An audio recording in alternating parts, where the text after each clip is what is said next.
We still have a large gender gap in the whole world, especially in technology. Could you give a little background about the human tech and how is this evolving over the years? Well, I think it's a larger issue around digital inclusion, right? And making sure that people are not being left behind in the transformation towards a digital economy. And women are unfortunately disproportionately affected by it.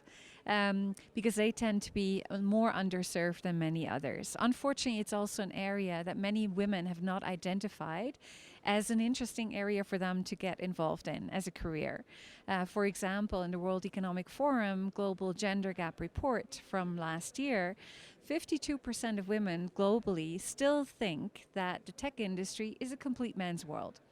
So the issues are manifold. On the one hand, it's about our own perceptions, our own biases that women might have around technology and the role that they play in it. But then it's obviously also not creating enough opportunities for women to get involved and to bring their type of creativity and innovation to the table to drive technology.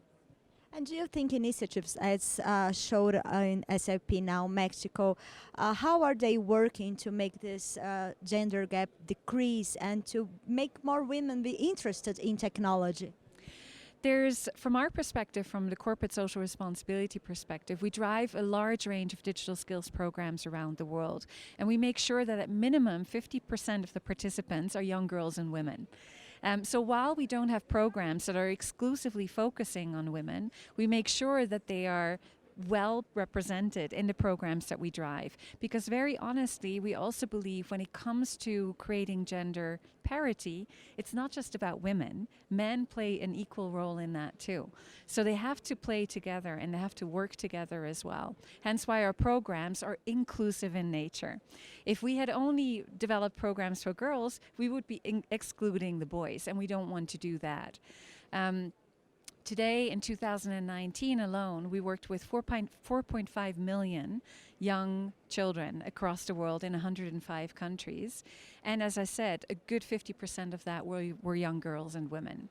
So this is one of the ways that you can drive, I think, an early passion and an interest in technology. And I think once you have that, once you created that early passion, you need to make sure you foster that so they don't lose it when they enter secondary education. So it's a whole journey, but it needs to start really early on so that girls see that technology is interesting and it's exciting and it's something that they want to be involved in.